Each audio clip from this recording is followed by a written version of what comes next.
আমরা ইমানদার মুসলমান, উম্মতে মুহাম্মাদি, আল্লাহর গোলাম বান্দা বান্দি দাবিদার।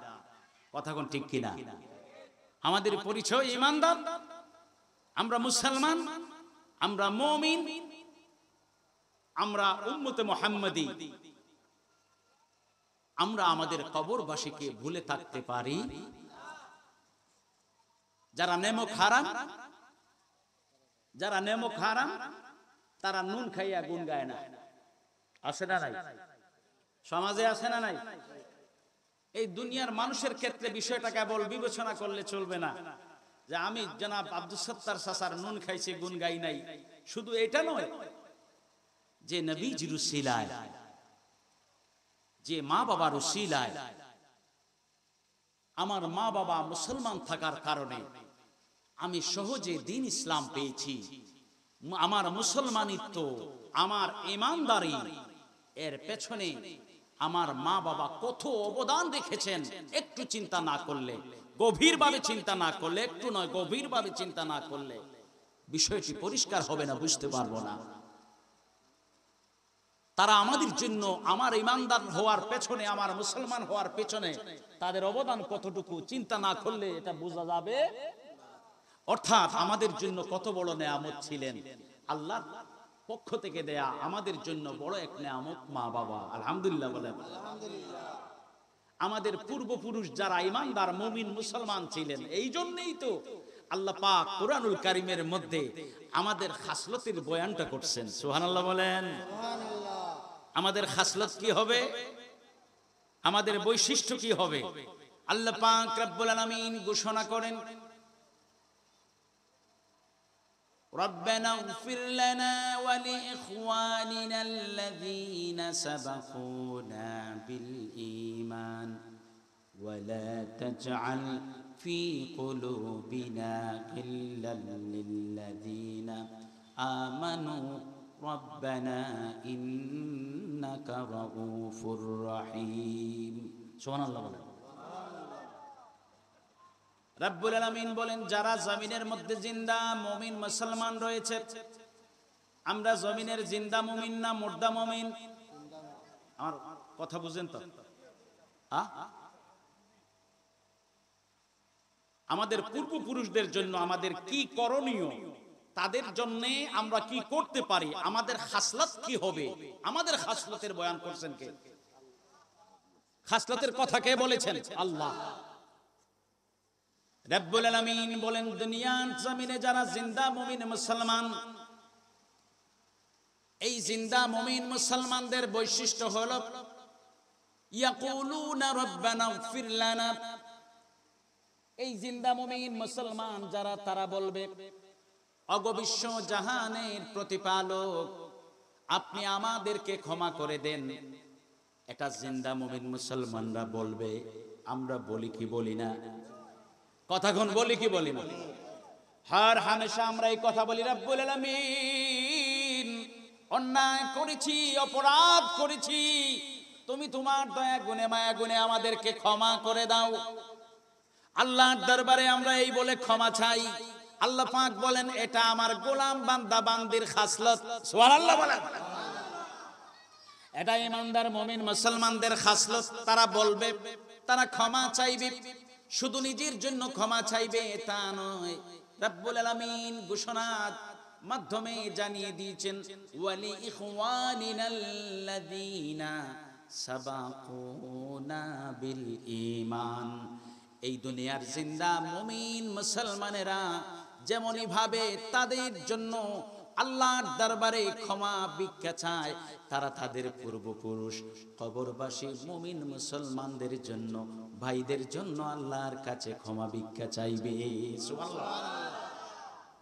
তাহলে পূর্বপুরুষদের জন্য আমাদের করণীয় আছে না নাই? আমাদের খাসলতের একটা অংশ হইছে, আমাদের ঈমানদারদের বৈশিষ্ট্যের একটা সাইড হলো, নমুনা হলো যে ঈমানদার নিজের জন্য মাফ চাইবে আর তার আগের মুমিন মুসলমান ভাইদের জন্য আল্লাহর দরবারে মাফ চাইবে। অর্থাৎ ঈমানদার নেমক হারাম হবে না, ঈমানদার হবে নেমক হালাল। ইমানদার কি হবে? নেমক হালাল হবে, ইমানদার কৃতজ্ঞ হবে। এটা ইমানদারের বৈশিষ্ট্য। সুবহানাল্লাহ বলেন। তাহলে আমরা ইমানদার, আগের মুমিন মুসলমানদের জন্য মাফ চাই, তাদের দারাজাত বুলন্দি চাই, তাদের মাগফিরাত চাই। এটা আমাদের মন গড়া মনোক্তি, কোনো নীতিমালা নয়, আমাদের মন গড়া বানানো কোনো বিধান নয়, এটা আল্লাহর হুকুম। সুবহানাল্লাহ বলেন। এটা আল্লাহর বিধান। মা বাবার জন্য আল্লাহ পাক কোরআনুল কারীমের মধ্যে কেমন দোয়া, কোরআনুল কারীমের মধ্যে রব্বুল আলামিন ঘোষণার মাধ্যমে ইমানদার মুমিন মুসলমানদেরকে নবীজির উসিলায় শিখিয়ে দিয়েছেন, রব্বিরহামহুমা কামা রাব্বায়ানি সগীরা। আমি আমার আলোচনায় যাচ্ছি, ভূমিকায় কথাগুলি বলছি, কারণ এই আমার আলোচনার অংশ এটা, বুঝতে পারবেন ইনশাআল্লাহ আপনারা। আগো আল্লাহ তাআলা আমার মা আমার বাবা আমাদেরকে যেমন স্নেহ দিয়ে, মমতা দিয়ে, দয়া দিয়ে লালন পালন করেছেন রাব্বুল আলামিন, আপনিও আমাদের মা বাবাকে ওইভাবে লালন পালন করুন। সুবহানাল্লাহ। আমাদেরকে দোয়া শিখিয়ে দিয়েছেন আল্লাহ পাকের কালাম, রব্বানা গফিরলি ওয়া লিওয়ালিদাইয়া ওয়া লিল মুমিনিনা ইয়াওমা ইয়াকুমুল হিসাব। মা বাবার জন্য, ইমানদারদের জন্য আল্লাহ পাক এই ফরমানগুলি, এই কালামগুলি রেখেছেন। সুবহানাল্লাহ বলেন। কেন? তাদের অবদান রয়েছে, তারা আমাদের জন্য নেয়ামত, নেয়ামতের শুকরিয়া যারা আদায় করে তারা হচ্ছে নেমক হালাল, নেয়ামতের শুকরিয়া যারা আদায় করে না তারা নেমক হারাম। কত বড় নেয়ামত! আমার মা মুসলমান ছিলেন, আমার বাবা মুসলমান ছিলেন বলে আমি এত সহজে আজ মুসলমান হয়ে গেছি। লা ইলাহা ইল্লাল্লাহু মুহাম্মাদুর রাসূলুল্লাহ কালিমাটা শিখতে পেরেছি। যদি আমার মা আমার বাবা মুসলমান না হতেন, যদি আমি কোনো গিরিশচন্দ্র, সুভাষচন্দ্র, বিধানচন্দ্রের ঘরে যদি আমার জন্ম হতো, আমি এত সহজে এক আল্লাহকে চিনতে পারতাম না, আমি এত সহজে নবীজির রিসালাতকে জানতে পারতাম না, আমি এত সহজে মালায়েকায় বিশ্বাসী হতে পারতাম না, আমি এত সহজে তাকদীরের ভালো মন্দকে মেনে নিতে পারতাম না, আমি এত সহজে আম্বিয়া আলাইহিমুস সালাতু ওয়াস সালামের প্রতি বিশ্বাস স্থাপন করতে পারতাম না। যদি কোনো হিন্দু, কোনো বিধর্মীর ঘরে আমার জন্ম হতো, আমি এত সহজে আখিরাতের প্রতি বিশ্বাস আনতে পারতাম না। আমার মা বাবা মুসলমান ছিলেন, যখনই আমার জবান থেকে আম্মা আব্বা ডাকটা ডাক বের হয়েছে, এই জবান থেকে যখন আমি কথা বলতে শিখেছি জবানের মাধ্যমে, আমার কানের মধ্যে আমার মা বাবা প্রথম যে সবক দিয়েছেন সেই সবকটি ছিল লা ইলাহা ইল্লাল্লাহু মুহাম্মাদুর রাসূলুল্লাহ। আমার মা আমার বাবা মুসলমান ছিলেন বলেই আমাকে প্রথম সবক দিয়েছেন কালেমার সবক। কথা বলেন ঠিক কিনা? এই আমি লা ইলাহা ইল্লাল্লাহ জপেছি, পড়তে শিখেছি। একটু চিন্তা করেন, যদি দীনেশচন্দ্র রায়ের ঘরে আপনার জন্ম হতো, বিমল রায়ের ঘরে আপনার জন্ম হতো, আপনি কি খুব সহজে মুসলমান হতে পারতেন? কথাগণ পারতেন? মুসলমানের পরিচয়, ইমানদারের পরিচয় এখন দিচ্ছি, ইমানদারির পরিচয়, এটা কি খুব সহজে দিতে পারতাম না। যদিও আমার মন চাইতো আমি মুসলমান হব, গভীর মনোযোগ, কতটুকু অবদান মা বাবার। আপনারা অনেক ওয়াজ শুনেছেন, হামালাতহু উম্মুহু ওয়াহনান আলা ওয়াহনিন ওয়া ফিসালুহু ফি আমাইন। আপনারা অনেক ওয়াজ শুনেছেন, ওয়া কাদা রাব্বুকা আল্লা তা'বুদু ইল্লা ইয়াহু ওয়া বিল ওয়ালিদাইনি ইহসানা। আপনারা ওয়াজ শুনেছেন, আনিশকুরিলি ওয়া লিওয়ালিদাইক।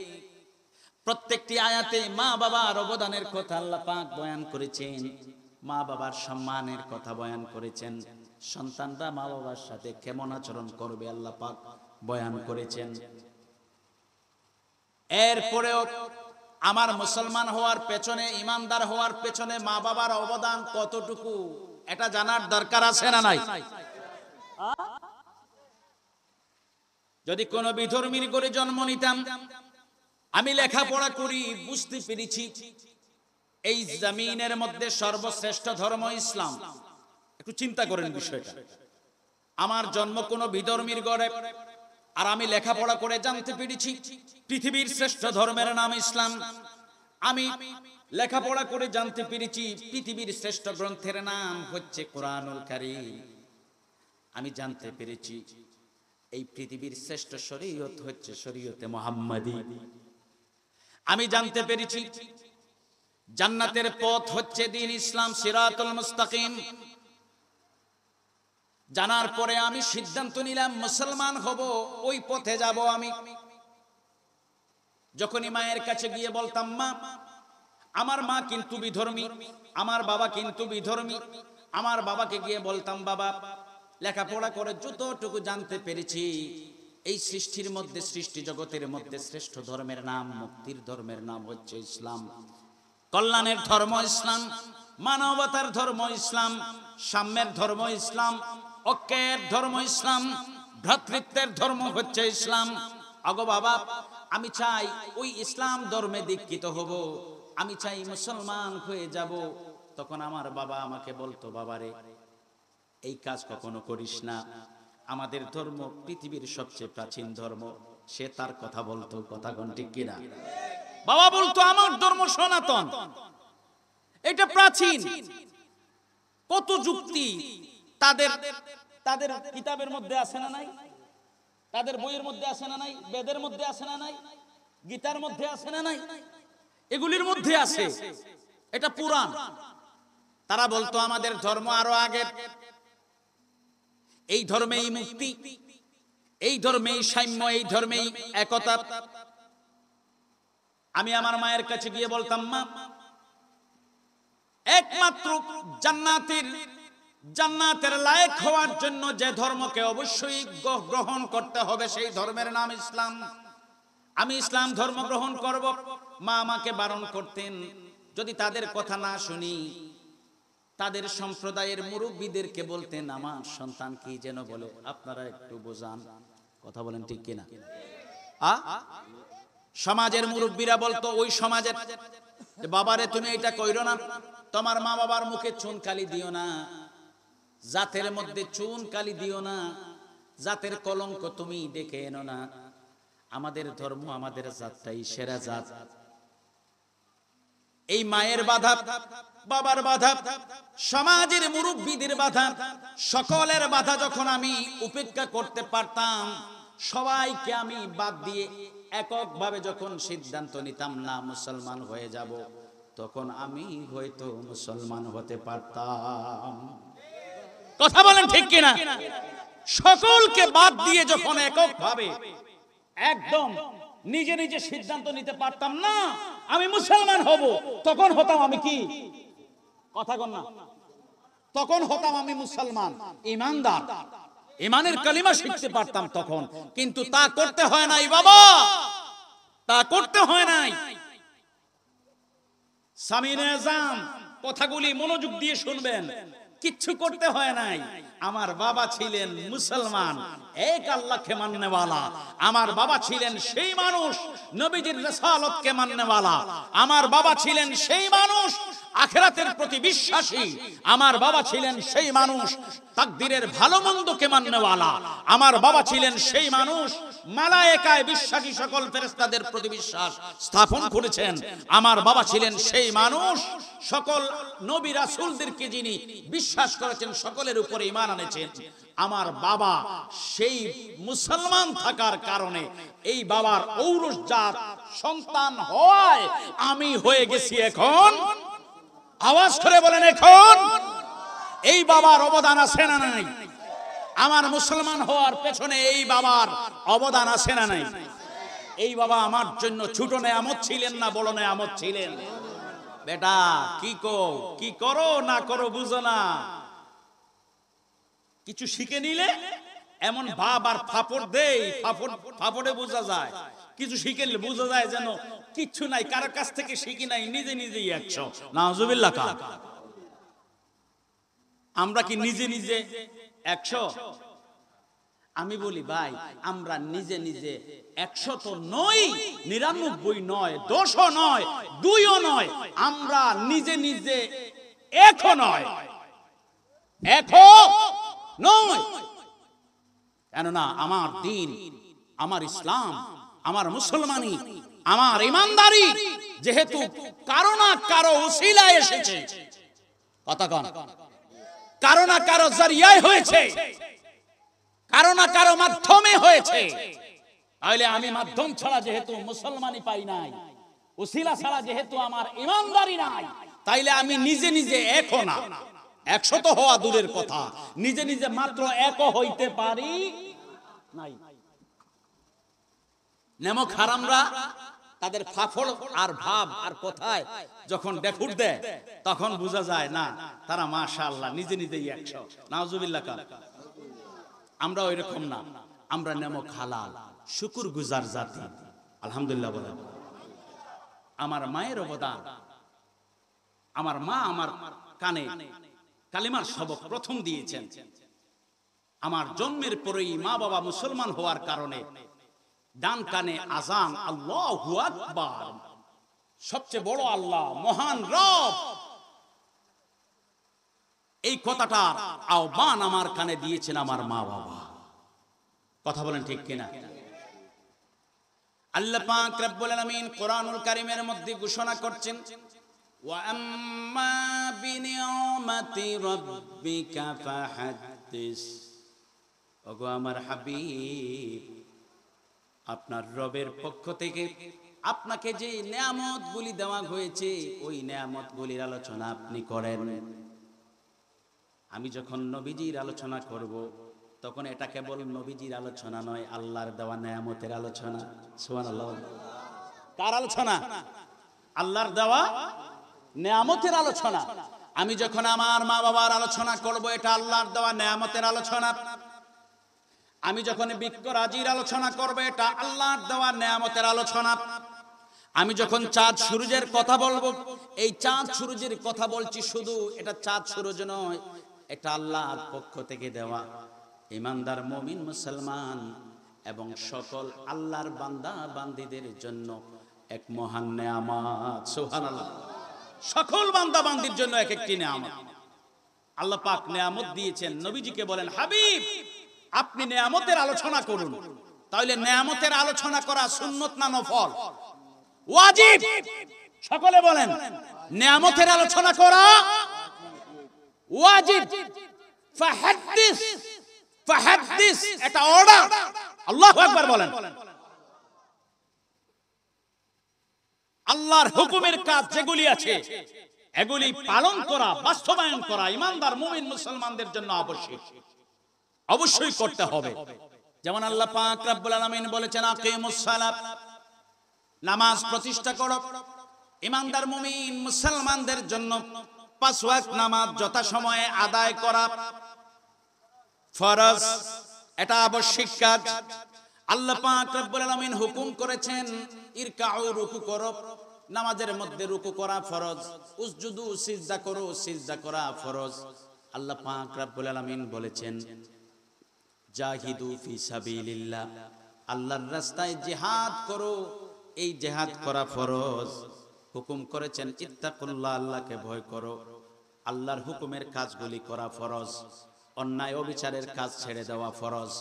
আল্লাহ পাক রব্বুল আলামিন হুকুম করেছেন, কুনু মা'আস সাদিকিন, সত্যবাদীদের সঙ্গী হও।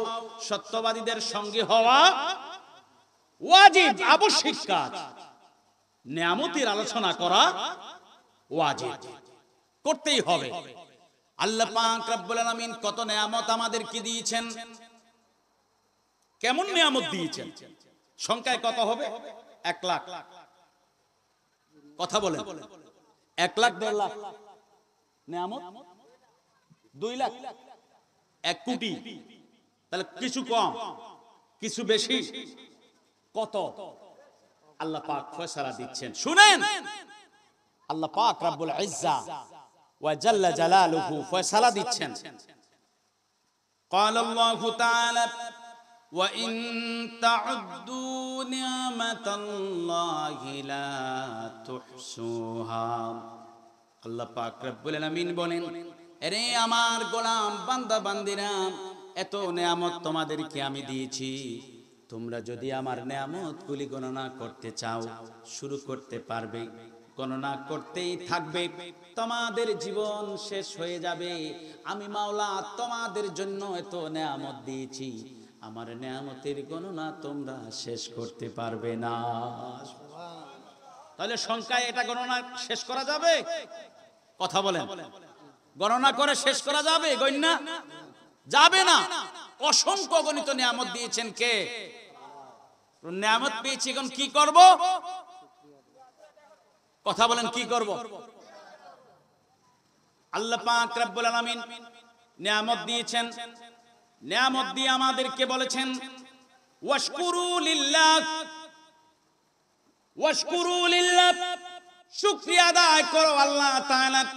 ওয়াশকুরু নিয়ামাতাল্লাহ, আল্লাহ পাক রব্বুল আলামিন তোমাদেরকে যত নিয়ামতগুলি দিয়েছেন, এই নিয়ামতগুলি থেকে তোমরা ফায়দামন্দ হচ্ছ রে গোলাম। এই নিয়ামতগুলি তোমরা ভোগ করছো, তোমাদের দায়িত্ব হলো এই নিয়ামতগুলি ভোগ করার পরে আল্লাহর দরবারে শুকরিয়া আদায় করবে। নিয়ামত পাওয়ার পরে কি করব? আল্লাহ ফরমান দিয়েছেন ওয়াশকুরু নিয়ামাতাল্লাহ, ওয়া আইদান ক্বাল আল্লাহু তাআলা ওয়াশকুরু লিল্লাহ।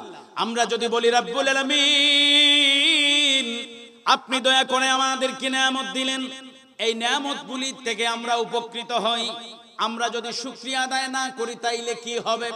আল্লাহ পাক রব্বুল আলামিন জানায় দেন গোলাম, ওয়ালা ইন কাফারতুম ওয়ালা ইন, আমার কথা বুঝেন তো আপনারা? কথা বুঝেন তো? এগুলি কোরআনুল কারীমের কথা, কোরআনুল কারীমের কথা, প্রত্যেকটি কথা কোরআনুল কারীম থেকে। আমরা যদি বলি রব্বুল আলামিন আপনি নিয়ামত দয়া করে দিয়েছেন, আমরা যদি শুকরিয়া আদায় না করি, আমরা যদি কৃতজ্ঞ না হই, আমরা যদি শুকরগুজার না হই, তাইলে আমাদের নতিজা কি হবে? আল্লাহ পাক রব্বুল আলামিন বলেন গোলাম নিয়ামত দিয়েছি তোমাদেরকে, ওয়ালা ইন কাফারতুম, যদি এইগুলির শুকরিয়া আদায় না করো, যদি তোমরাও কৃতজ্ঞ হয়ে যাও, ওয়ালা ইন কাফারতুম, তাইলে শুনে রাখো, শুনে রাখো, নিয়ামতগুলিকে যথাযথভাবে ব্যবহার করে শুকরিয়া আদায়ের মাধ্যমে তোমরা সহজে জান্নাতের লায়ক হতে পারতে। এটা যেহেতু করো নাই, শুকরিয়া আদায় করো নাই, ইন্না আযাবি লাশাদীদ। আরে আমার গোলাম বান্দা বান্দিরা, আমার দেওয়া নিয়ামতগুলি ভোগ করার পরে যদি তোমরা শুকরিয়া আদায় না করো, যদি কৃতজ্ঞ না হও, তাইলে তোমাদের জন্য আমার শাস্তি আবশ্যক হয়ে গেল। আর তোমরা জেনে রাখো, জেনে রাখো, আমি যে শাস্তি দেব সাধারণ কোনো শাস্তি নয়, আমার দেওয়া শাস্তি সেটা তোমাদের জন্য হবে খুবই কঠিন। নাউজুবিল্লাহ। যদি শুকরিয়া আদায় না করি তাহলে কি হবে? আল্লাহ পাক বলেন ওয়ালা ইন কাফারতুম, ওয়ালা ইন কাফারতুম ইন্না আযাবি লাশাদীদ। আমরা যদি বলি রব্বুল আলামিন তোমার নিয়ামতগুলির আলোচনা আমরা করলাম, তোমার নিয়ামতগুলির ব্যবহার যথাযথভাবে আমরা করলাম, আমাদের কি হবে? যদি জানতে চাই, আল্লাহ পাক রব্বুল আলামিন ঘোষণার মাধ্যমে জানিয়ে দেন লা ইন শাকারতুম, লা ইন শাকারতুম, যদি শুকরিয়া আদায় করো, আল্লাহু আকবার বলেন, যদি তোমরা কৃতজ্ঞ হও, লা আযীদান্নাকুম। আরে গোলাম, আমার নিয়ামতগুলি ভোগ করার পরে শুকরিয়া আদায় করেছো, কৃতজ্ঞতা প্রকাশ করেছো, শুকরগুজারির নমুনা তোমরা দেখিয়েছো। এর গোলাম বান্দা বান্দিরা, যখনই শুকরিয়া আদায় করেছো, আমি মাওলা তোমাদের হায়াতটাকে পবিত্র করে দিয়েছি। সুবহানাল্লাহ। আমি মাওলা তোমাদের হায়াতের মধ্যে বরকত দিয়েছি। আমি তোমাদের জন্য যে নিয়ামতগুলি দিয়েছি, ওই নিয়ামতগুলির মধ্যে আরো বরকত দিয়েছি। সুবহানাল্লাহ বলেন। লা আযীদান্নাকুম, আমি আরো বাড়াই দেব। কে বলেন? শুকরিয়া আদায় করলে আমি আরো বাড়াই দেব। আমরা লাভের কারবারে আসি না নাই? শুকরিয়া আদায় না করলে আল্লাহ পাক বলেন ওনার শাস্তি কঠিন, ইন্না আযাবি লাশাদীদ। আর আদায় করলে বলেন লা আযাইদান্নাকুম, বাড়াইয়া দেব। লাভের কারবারে আসি না নাই? কথা বলেন। তাহলে শুকরিয়া আদায় করলে আমাদের ফায়দা না ক্ষতি? আমাদের ফায়দা।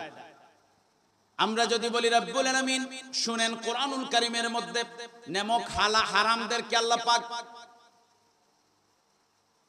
কেমন শাস্তির ভয় দেখিয়েছেন এবং মানুষ কেমনে নেমক হারাম হয়, নেমক হারামদের পরিচয় কেমনে বিলুপ্ত হয়ে যায়। ইমানদার মুসলমান যখন আল্লাহর নেয়ামতের শুকরিয়া আদায় করে না, তখন তার পরিচয়কে বিলুপ্ত করে দেন কে? কথা বলেন। বলবেন হুজুর এটা আবার কেমন কথা, এটা কেমন ওয়াজ?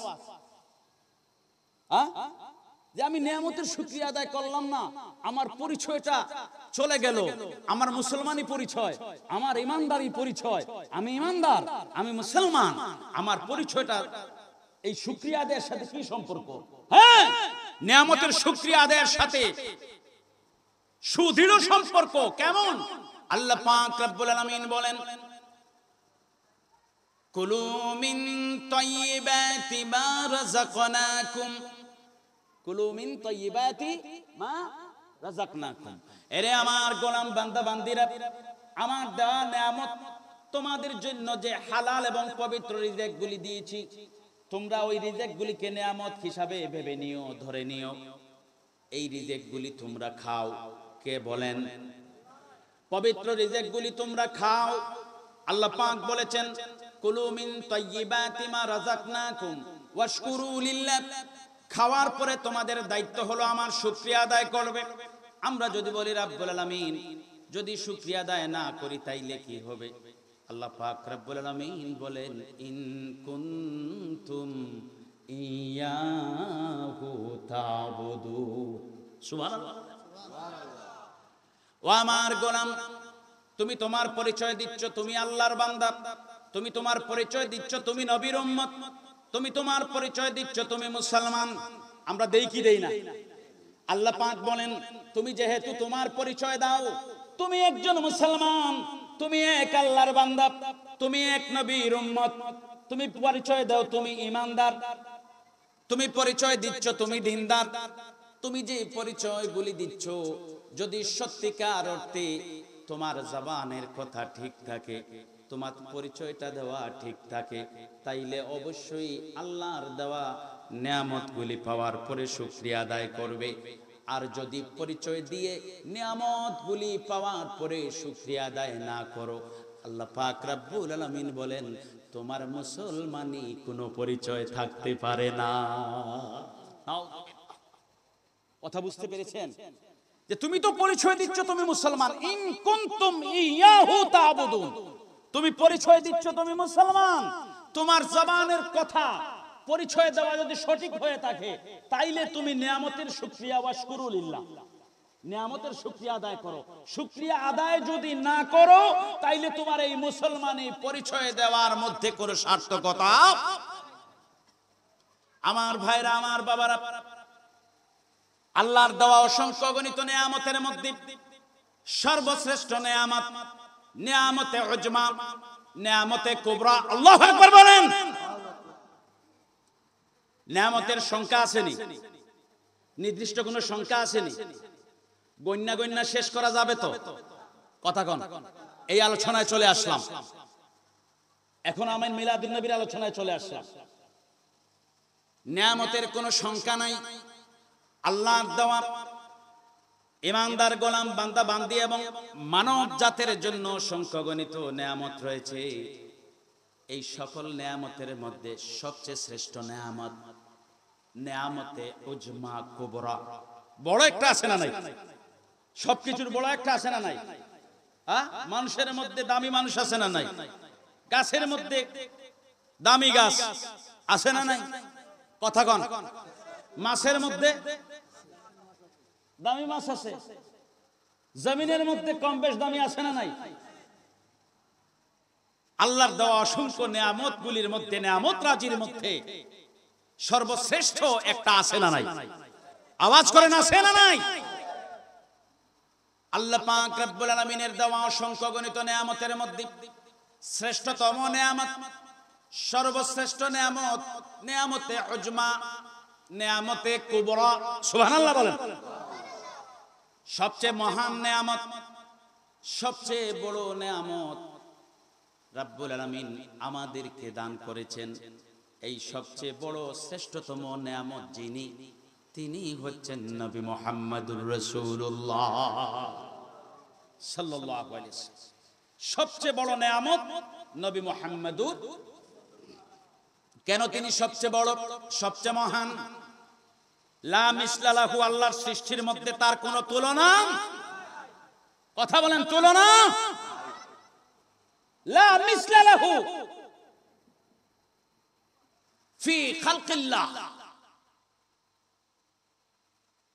আল্লাহর সৃষ্টির মধ্যে নবীজির মহানত্ব, শ্রেষ্ঠত্বের কোনো তুলনা অন্য কাউকে দিয়ে দেওয়া যাবে? জিবরাইল আলাইহিস সালাম দিয়ে দেওয়া যাবে? আজরাইল আলাইহিস সালাম দিয়ে? কেউ কি বলতে পারবে যে জিবরাইল আলাইহিস সালাম, আজরাইল আলাইহিস সালাম, ইসরাফিল আলাইহিস সালাম, মিকাইল আলাইহিস সালাম এত জালিলুল কদর ফেরেশতা, এত সম্মানিত ফেরেশতা, আর তাদের তো কোনো গুনাহ নাই, তারা নিষ্পাপ, মাসুম, বেগুনাহ। তাইলে তো জিবরাইল মুহূর্তের মধ্যে বাংলাদেশের এই প্রান্ত থেকে ওই প্রান্তে যাইতে পারেন, মুহূর্তের মধ্যে লা মাকান থেকে নবীজির কাছে আসতে পারেন, মুহূর্তের মধ্যে মক্কা থেকে মদিনায় যাইতে পারেন, মুহূর্তের মধ্যে तमाम পৃথিবী বিচরণ করতে পারেন। তাইলে তো জিবরাইল আলাইহিস সালাম নবীজির থেকে শ্রেষ্ঠ বলা যাবে? বলা যাবে? একটু ব্রেইন আর আকল একটু গভীরভাবে যদি কেউ খাটায়, আকল নিয়ে যদি চিন্তা করে, আকল নিয়ে যদি কেউ চিন্তা করে, খুব সহজে পেয়ে যাবে। আর যদি তার দুনিয়ার স্বার্থের চিন্তা থাকে, ওই মানুষটা নবীজিকে আপনার আমার থেকেও আরো আপনা করে দেবে। নাউজুবিল্লাহ বলেন। এত বড় মৌলবী এখন বাইরে এসে বাংলাদেশে, বড় বড় মৌলবী, মাশাআল্লাহ, কিতাব পড়তে পারে। আর ওনাদের দাফট, ওনাদের কাজ হইল কি? কাজ এটাই যে নবীজিরে মোটামুটি একটা মাপকাঠিতে নিয়ে আসবেন। এমন কি কোন মিজান আছে যে মিজান দিয়া নবীজিরে ওজন করা যাবে? কথা বলেন। এমন কি কোন পাল্লা আছে? এমন কি কোন পরিমাপ যন্ত্র আছে যে যন্ত্র দিয়া নবীজিকে পরিমাপ করা যাবে? যাবে না। তাইলে তোমার দায়িত্ব কি? তোমার দায়িত্ব হলো নবীজি সবচেয়ে বড় নেয়ামত, তুমি প্রশংসা করো। কি করো? তুমি পরিমাপ করতে যাইও না, তুলনা করতে যাইও না। নাকি যাওয়ার কোনো সুযোগ আছে? কিসের সাথে করবেন? সৃষ্টিকুলের মধ্যে 18,000 মাখলুকাতের মধ্যে কোনটার সাথে তুলনা করবেন? কোনো সুযোগ আছে? নাই। নিষ্পাপ ফেরেশতার সাথে তুলনা করা যায় না। আল্লাহর সৃষ্টির মধ্যে অনন্য বৈশিষ্ট্যের যিনি, তিনি হচ্ছেন নবী মুহাম্মদুর রাসূলুল্লাহ সাল্লাল্লাহু আলাইহি সাল্লাম। এই নবীজির উসিলায় আল্লাহ পাক রব্বুল আলামিন 1 লক্ষ মতান্তরে 2,24,000 আম্বিয়া আলাইহিমুস সালাতু ওয়াস সালাম সকলকে সৃষ্টি করেছেন। এই নবীজির উসিলায় আল্লাহ পাক রব্বুল আলামিন অসংখ্য অগণিত ফেরেশতাদেরকে সৃষ্টি করেছেন। এই নবীজির উসিলায় আল্লাহ তাআলা আসমান জমিন সৃষ্টি করেছেন। এই নবীজির উসিলায় রব্বুল আলামিন কুল কায়নাত সৃষ্টি করেছেন। এই নবীজির উসিলায় আল্লাহ পাক রব্বুল আলামিন তার মনোনীত ধর্ম, এই নবীজির মাধ্যমে রব্বুল আলামিন একমাত্র মনোনীত ধর্ম ইসলামকে আমাদের মধ্যে দিয়েছেন। এই নবীজির উসিলায় আল্লাহ পাক রব্বুল আলামিন আমাদেরকে কোরআনুল কারীম দিয়েছেন। আওয়াজ করে বলি সুবহানাল্লাহ। যখন আপনি নবীজিকে নিয়ে চিন্তা করবেন, যেখানে নবীজি নগণ্য সেখানে কোরআন নগণ্য।